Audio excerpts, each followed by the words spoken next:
A few minutes after 1 on the afternoon of Tuesday the 5th May 2026, 3 Taiwanese F-16V fighters lifted off from a coastal airbase, climbed to 30,000 feet, and turned south to meet a wide-body civilian airliner inbound from southern Africa.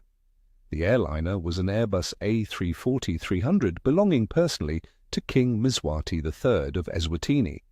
The aircraft had once been Taiwanese, built for the flag carrier China Airlines, delivered to Taipei in 2001, retired in 2015, sold to the Kingdom of Eswatini in 2016 for around 12 million United States dollars. On board now, on its return leg, was the President of Taiwan, Lai Ching-te, returning from the first overseas trip of his presidency. Taiwan's government in Taipei still uses as its formal legal name the Republic of China. It is the same Republic of China that lost its United Nations seat to the People's Republic in 1971. The plane that brought him home was, in a sense, also coming home. The F-16Vs formed up on the airliner's wingtips, escorted it through Taiwan's Air Defense Identification Zone, and brought it home. The optics were the entire point. Lai was supposed to have flown out of Taipei the previous Wednesday. 3 Indian Ocean countries had, the day before his departure, withdrawn the overflight clearances they had previously granted Taiwan. The reason given was either weather or scheduling, depending on the country. The actual reason, according to the Taiwanese Foreign Ministry, was that the People's Republic of China had asked them to revoke the clearances, and they had complied. Lai had been forced to fly south on a longer route, down through Southeast Asia, across the Indian Ocean, into southern Africa from the east. King Mswati had sent his own aircraft to pick the president up. Lai's destination was the 40th anniversary celebration of King Mswati III's accession to the throne of Eswatini. His purpose was to be photographed there. Eswatini is the only country on the African continent that still recognizes Taiwan, under its formal name, the Republic of China, as the legitimate government of China. The Kingdom of Eswatini and Taiwan have maintained formal diplomatic relations since 16th September 1968, the year Eswatini, then Swaziland, became independent from Britain, and the year before Taiwan's expulsion from the United Nations. 58 years on, 12 countries still recognize Taiwan, the Vatican, 11 small states scattered across the Caribbean, Central America, the Pacific, and Southern Africa. Eswatini is the African one. The relationship has not been quiet for some time. Beijing has applied pressure on Eswatini for decades through visa restrictions, diplomatic isolation in African Union forums, and targeted economic offers to specific ministries. Burkina Faso, the previous African holdout, flipped to Beijing in 2018. Solomon Islands and Kiribati flipped in 2019. Nicaragua in 2021. Honduras in 2023.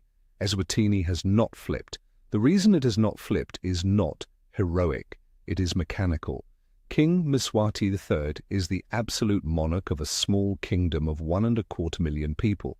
He owns the airline, he chairs the Parliamentary Council. The Taiwanese aid program has been continuous since 1968, agricultural extension, irrigation engineering, scholarships at Taiwanese universities, a teaching hospital outside Mbabane staffed by Taiwanese physicians. None of this is decisive on its own. What makes it decisive is that there is no domestic interest group inside Eswatini that benefits from a flip to Beijing. It is a familiar position. There has always been one small country somewhere in the world that does the rhetorical and procedural work for a giant patron that the patron cannot quite do for itself. The American legal status of the People's Republic of China inside the United Nations, for example, is the work of one very small, very poor European country in the autumn of 1971. In the early 1960s, the Albanian First Secretary Enver Hoxha, who had governed Albania since 1944 with Stalin's blessing, decided that he could no longer live with Nikita Khrushchev. The crisis, in Hoxha's mind, was Khrushchev's reconciliation with Tito's Yugoslavia. Tito was a Western traitor, and Khrushchev's openness to him proved Moscow had abandoned the revolution. By the end of 1961, Albania had broken with the Soviet Union. Soviet engineers and technicians left Tirana within months. Albania had nowhere else to go. Its eastern frontier abutted the Warsaw Pact. Its western coast looked across the Adriatic at NATO. Its northern frontier was Yugoslavia, the heretic. Its only remaining sympathizer was the People's Republic of China, which had broken with Khrushchev over the same period. For the next 17 years, China and Albania ran what was, at its founding, the strangest alliance in the world. A small Balkan country of 2 million people on the Adriatic, locked into ideological lockstep with a continental civilization of 900 million on the other side of Asia. Mao Zedong called Albania a great beacon of socialism in Europe.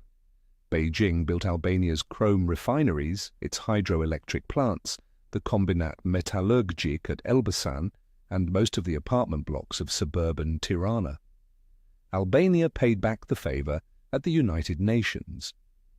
On 25 September 1971, the Albanian delegation at the UN was the lead sponsor of a draft resolution co-sponsored by 23 states calling for the restoration of the lawful rights of the People's Republic of China in the United Nations. It came to a roll call vote on the General Assembly floor on 25 October 1971. 76 countries voted in favor, 35 voted against, 17 abstained. Taiwan's delegation walked out of the General Assembly Hall before the result was formally announced. By 15th November 1971, the People's Republic of China was sitting in the seat. The vote is referenced today by the Beijing Foreign Ministry as the legal basis for the One China principle in international affairs. It is known formally as Resolution 2758, Exepi. Resolution 2758 was Albania's resolution. It was the work of perhaps a dozen Albanian officials in New York on a budget that probably did not exceed a few thousand US dollars in service of a Chinese diplomatic priority that Beijing would not have been able to drive itself from outside the chamber. Beijing repaid the work. Between 1967 and 1985, China financed Albania's policy of bunkerization, more than 700,000 reinforced concrete fortifications, designed to fight a defensive war against any combination of NATO, the Warsaw Pact, and Yugoslavia.